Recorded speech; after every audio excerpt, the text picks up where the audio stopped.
Welcome, Max, on a rainy day. Rainy Sunday, Broadstairs. Yeah. Typical English summer. Shine and showers. Yes.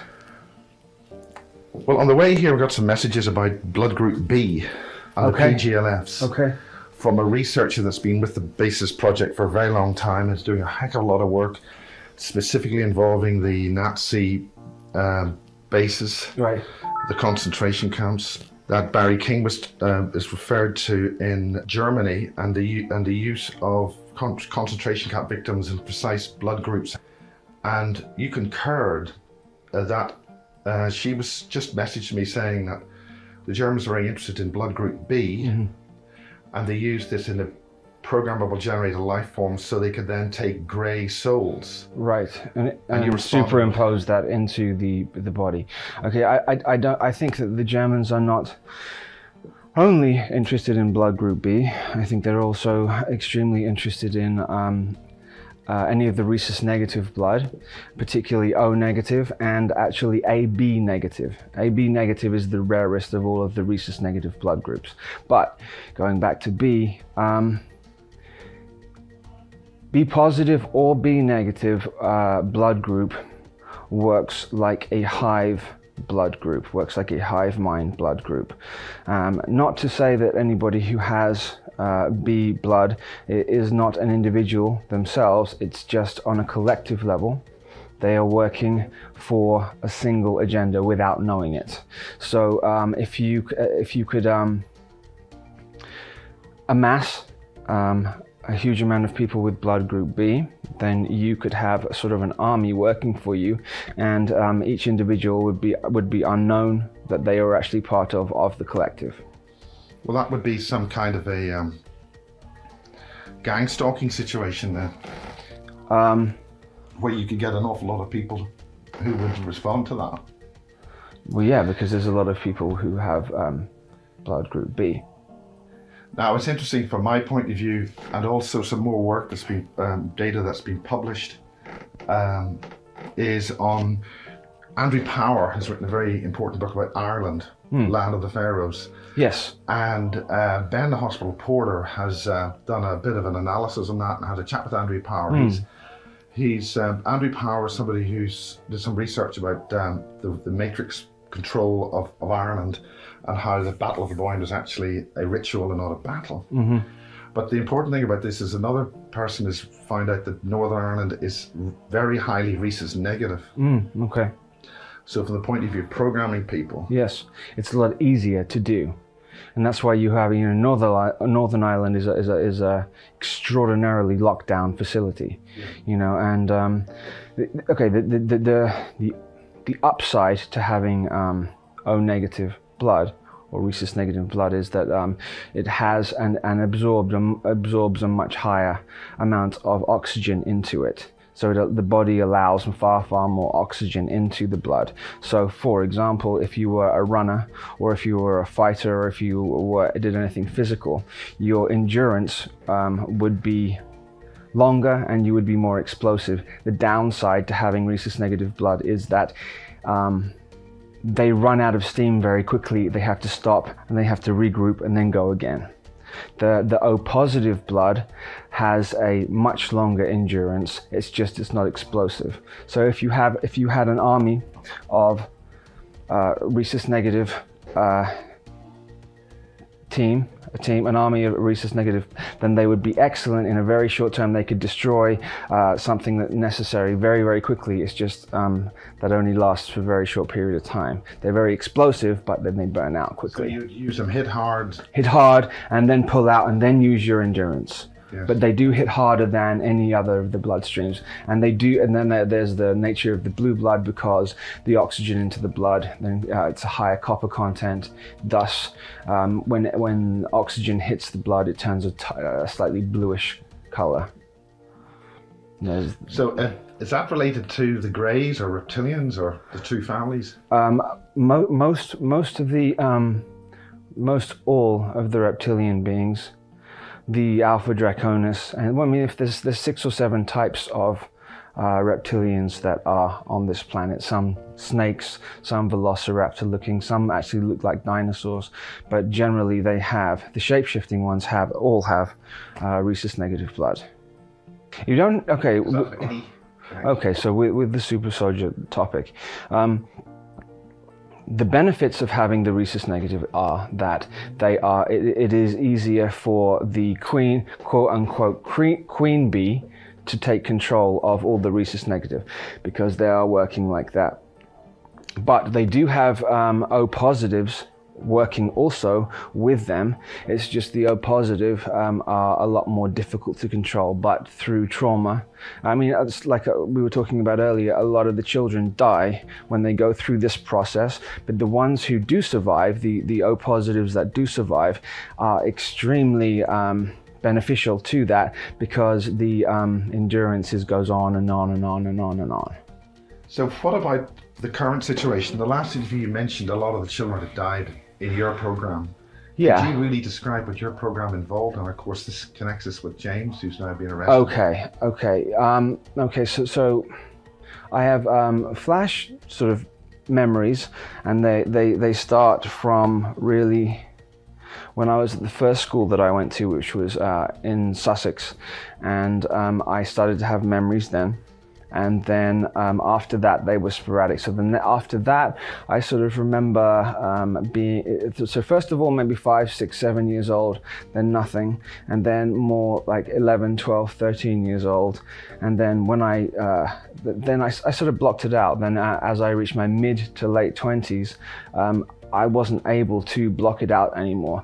I think that I began to use drugs or alcohol because I didn't want to face what was going on. When did you start this? When did this happen? In terms of self-abuse in that way, well, it started when I was very, very, very young. When I was 2, 3, 4, 5, I have multiple memories of things coming into my room, and it always happened in the room. And they were some nasty things. What do you mean by nasty things? Sort of sexual, intrusive sexual things. A lot. I remember seeing a lot of witches, sort of minds, stereotypical looking sort of witches. I would be taken out of my bed. I'd sort of float up above my bed, float up through the roof of the house, up further and further. And then I'd go through a set of black clouds. I'd go above the black clouds, and then I'd sort of see even more, almost like a stereotypical looking Macbeth. The witches of Macbeth sort of round a cauldron, and they'd be cackling. And then when I'd see that, I'd go into shock and I'd freeze, and then I'd kind of black out and feel myself lying back in the bed again. So because this went on continuously when I was very young, and I used to call for my parents, and then after a while they stopped coming, so I had to start dealing with it myself. Now, when I was 15, 16, 17, I'd sort of forgotten that had happened. When I was 15, 16, 17, something happened, and something triggered me, and I think it was probably a very close friend of mine said something, and I heard a click in my head, and I remembered all the things that had happened again. What happened? All the things I just talked about, okay, which were the unpleasant things as a kid. They all came back at once. I mean, do you think, when did that happen? I mean, do you think you were being deprogrammed or something? I think something was happening where, I mean, the main thing that they didn't want to me is to ever remember anything like this. They want me to remember. They want me to think that I've had a straight, normal sort of life with its ups and downs that everybody had, but my reality is this, and that's what it was. And when I started to remember when this happened when I was 17, I freaked out, I panicked. And when I panicked, I had all these flashes back that when the sun started to come down, I started to get this terrible, terrible feel like something bad was going to happen. So what was the sun? I don't know what it was really, but I was fine. I would usually, this is in England, I would usually be fine up until about 6 or 7 o'clock. And then when the sun started going down and started getting dark, all these feelings started to invoke inside of me, like whatever happened when I was a kid was about to happen again. So I started to self-medicate, and I used to drink wine with my... What do you mean by self-medicating? So I used to drink wine with my mum. when I was 17, 18. And I found when this started to happen, I found I'd have a glass of wine or I'd have a beer or whatever, and slightly these feelings and these memories would subside. So I'd sort of worked out, well, shit, you know, if I don't want to feel these things anymore, so I found something that will repress them. So that was around 17, 18. And when I learned the medication, how to self-medicate, it sort of perpetuated itself from there. So then I learned, okay, well, I don't want to feel that way. I'm going to do whatever I can to not feel that way. So what happens is when you keep repressing and keep repressing and keep repressing, it sort of becomes like a boiling point. You can only repress to a certain extent before everything comes out in one go. There had been a number of times through my 20s when I had realized that that addiction had become part of me, not for fun, but it had become part of a way of life for me because I didn't want to address any of those things. And it does work very well, because if you use that, you can basically believe or convince yourself that none of this stuff ever happened. Leading on from there, as I turned towards 30 years old, I had a complete snap. In the Monarch program, yes, it seems that once you hit about 30, the Monarch program starts to decline. Well, it seems to me that the alters and the programming start to bleed through and break down around that age. So and I was part of alpha programming and beta programming. Alpha being there's delta programming as well. So I was actually thrown into all of those things, but they started to bleed through. I turned 30, just past 30, 31, and there was nothing I could do about it.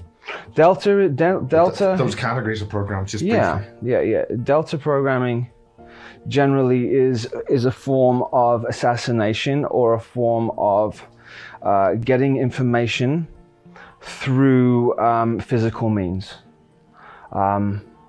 Yes, so this is it's sort of your basic military attack programming. That's what that is. That's Delta. Beta programming is used 80%, usually 80%, which is Monarch, 80% of women, and there are 20% of men which are used, which is also sexual programming. So giving and receiving information through sexual means. So a spy would be able to go meet up with somebody, have sex with them, and then download the information that was necessary from the person to collect it into their cells, then go back to whoever you are working for, have sex with this person, and then download the information to this person. So it is all done through that means. Now, how do they do the download? How do they do it? When you say download, you sort of look at somebody's eyes. Okay, so as soon as the sexual act is done, then the two energy fields of the people merge. And if you are shown or trained in a specific way, most often unconsciously, then this information is then downloaded to the energy field of that person. And then you can be hooked up to a machine, or you can have sex with somebody else, and then that person gets the information. It's being done a lot by the Russians. They're sending out 13, 14, 15-year-old girls out into certain areas in the US and the UK, and sex acts will be done with high businessmen, and the information then will be taken and given back to where the KGB, if that exists. You know what I mean? So it's been still in use. It's very effective. It's very effective because nobody thinks that is the way that it's done. And then the whole point is that the actual person themselves doesn't know they've got the information. Yeah, absolutely, most often. Right, and then the other thing is that if you get rid of that person, your resources, you haven't really expended too much resources. No, because there's plenty of other ones who can do the job again. Now, is this where these children are collected? I mean, okay, so going back to that, so when I was talking about the children who were involved, so that I'm going to mention Montauk, which is just off of New York. I'm not exactly sure that I was in Montauk, but when I look at it, it is very familiar to me.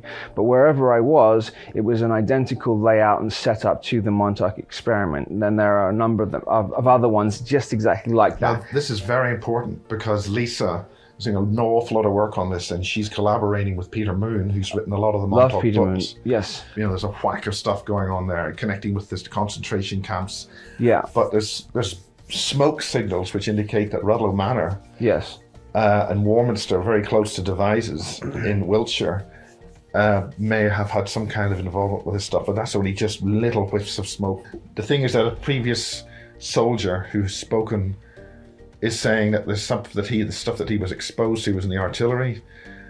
It's just horrendous stuff.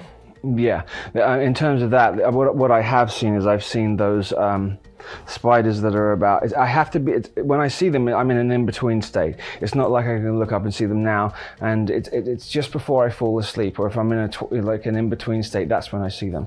And they're about this big, and they seem more mechanical than actual beings. And I've seen them many times, and sometimes maybe 3, 4, 5, 6 of them crawling across the ceiling.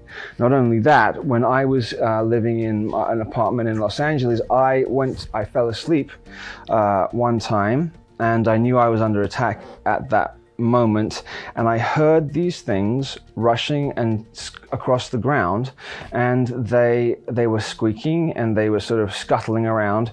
And when I looked at them, I could see that they sort of looked, I know it's going to sound strange, like gremlins. They looked like actual from the movie Gremlins, and they sort of seemed to be mischievous things to cause sort of more chaos. And they always seem to be around when there was these shadow beings around too. So whatever these little scuttle things are controlled. And well, a lot of people are now seeing these things. The ones that run along the ground? Scuttlers. I saw them first in a transmitter. Kerry Cassidy says she's seen them. Lisa's seen them. Some of the crop circle people have seen them. Big things, very large ones. Yeah, these ones I see are about this big, and they look like gremlins. They have ears like that. They have teeth. They make noise and they laugh. They're just like mischievous, like running around things. And they're not nice. No, they're not nice, but they're not evil. But they're mischievous, and they're working for something. They sort of hide things, and they sort of they bring around sort of negative energy too. That ties in with something that, if I can just say this ties in with something very bizarre that happened. I was living in an apartment 222, which ties in with these things. This was in Los Angeles, and one morning I got a letter in the mail, and the letter was addressed to me, and it was from something called the Neptune Society. And I'd driven when driving down Ventura Boulevard in Los Angeles, there's this huge building. You can't really see, there's windows, but you can't really see anything about it. And on the top it says Neptune Society. That's all, there's nothing else. So I'd seen it since I was a kid. I'd never knew anything about it. I received a letter in the mail, and it said the Neptune Society. I opened the letter, and all the letter was saying, it says, "Dear Mr. Spears, have you ever considered being cremated when you die? Cremation," and it gives me all these reasons why cremation is a far better way to go than being buried. And it was about this long, and it was signed at the bottom, "If you have any more queries or anything else, please don't hesitate to contact us." So I left it on the side of the breakfast area where I was, and then I went to sleep that night. Well, at 3 o'clock in the morning, I woke up, and I heard this crackling sound, and I sat up, and the whole of my kitchen was on fire. All the front of the breakfast area was on fire. The food was on fire. The flames were like coming off like this. Now, was this actual or virtual? It was actual flames. All right. All the top of the thing was burned. And the letter that was on there had completely burned out. I ran up, I jumped, I put the fire out, and also all the gas was turned on. All the gas from the oven was turned on. Ah. Now, well, that would be one way of cremating you. Yes, I thought that was extremely... Probably doesn't do a very good job, though.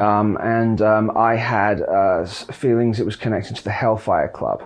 And because you mentioned the Hellfire Club is interesting because I think it involves Jimmy Savile, and also Yes. the methodology of Marie Kayali's daughter's Really? attempted incineration in hospital. They like that. There's something because there's something about the element of fire which allows these beings to come The through. Ring of Fire. Yes.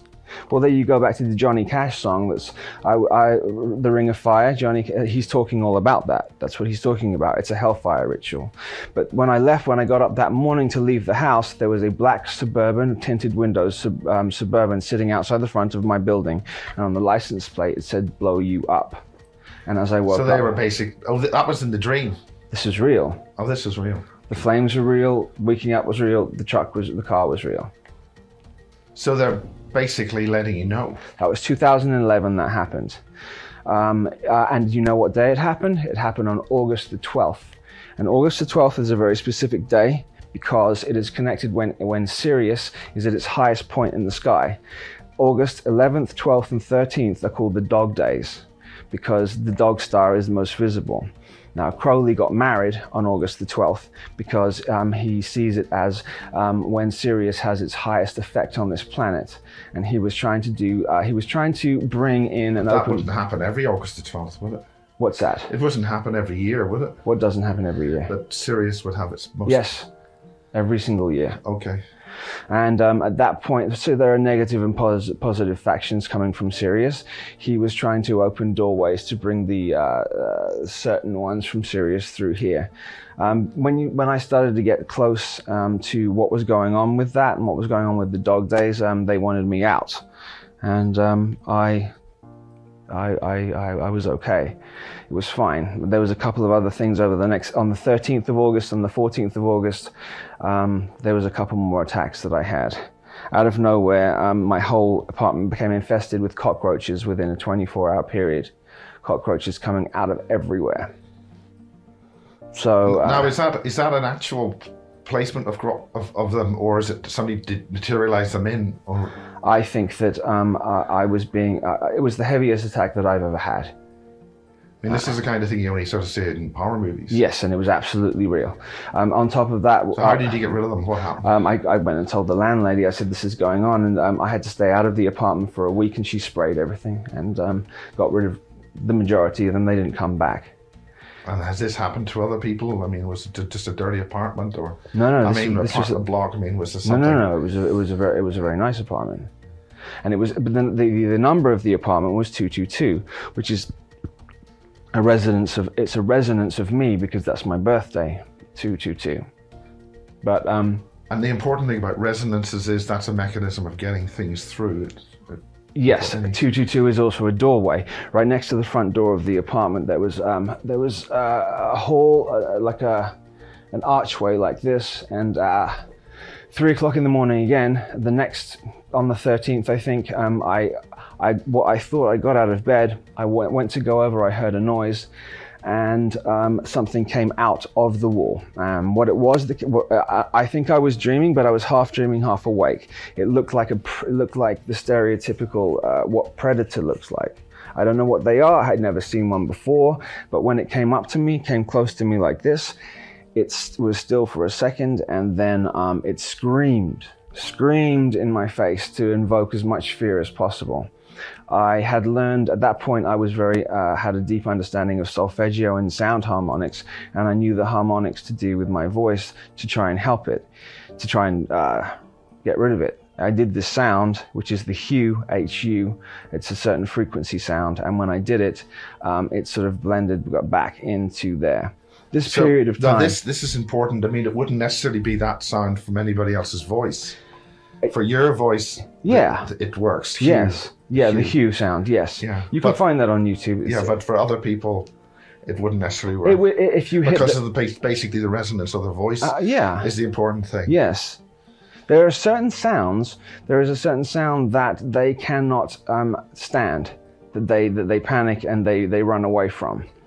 And well, like in this spoof science fiction comedy film, Alien Invasions from Mars or whatever it is. Oh, Mars Attacks. Mars Attacks. Yeah. Well, there's a lot of truth in that movie. They used yodeling country music as a means. That's funny. Yeah. Right. Yeah. Yeah, so that was I stayed in that apartment. Just while we're on the movie, anything in that's just true that? Well, I don't know that movie as well. I know They Live, and in the movie They Live, and in They Live, there is a sound, there is a frequency. I don't know if you remember it towards the end that Roddy Piper goes to, and it's a frequency that's being beamed out, which enables these aliens to look in human form. And when he breaks this frequency, then they're all seen. Yeah, I've noticed since we've changed to digital now, my senses have become extremely heightened, and even when I'm just listening to the TV, or even when you turn the volume down, I hear this sound frequency coming from the television that completely messes with my pineal gland. Now this is important because another member of the base's back room, so to speak, right. The thing is that he had devised a device to encrypt records on CDs so that it wouldn't be able to be copied. Right. But it was a type of acoustic thing as opposed to some kind of digital trademark encryption. Right. And when he played this in the record executive of the board, a number of the board just freaked out because they were reptilian. So he completely freaked out, I'm sure, yeah. So there's a particular sound that they cannot stand, yes. Because it alters the holographic projection that they're keeping. And I think it's a misconception that they are actually shape-shifting. Some are, but it's a misconception. Yeah. What they're actually doing is altering your visual cortex to make you think you're seeing them that way. Yes, absolutely, yes. And this is very important as well. Because you can that's the truth. They're not actually looking that way. They've just manipulated your mind to think that they are. And that must work through all kind of visual media. Otherwise, you'd see a lot of these aliens walking around on TV. Absolutely, yeah. I've noticed a lot of newsreaders, because they're doing that as an indoctrination and conditioning. If you look at newsreaders, because they're the ones who are in your house every day. Look carefully at the newsreaders. It's slowly drip conditioning you to accept. BBC is the worst, I think. Yes. I mean, ITV, I can't watch it. I heard somewhere that the true acronym of BBC, and it's not British Broadcasting Company, and I can't remember it now. But you might want to look into that. Yeah. Also it comes up to 7. Nice. B2, and C3. 7 is the number of the serpent. Right. And it's interesting that in the early days of broadcasting, it was a British Broadcasting Company. Ah, okay. Not corporations. Not corporations, so now it's, okay. Yeah. Okay. So a lot of things, there's some radio amateurs who are trigged about broadcasting. Something happened. Yes. They're beginning to see, look, when broadcasting started and we adopted the types of broadcasting we use. Sure. They've noticed that something started to happen in society. Yes. And this, of course, links with my stuff with Caroline and all that.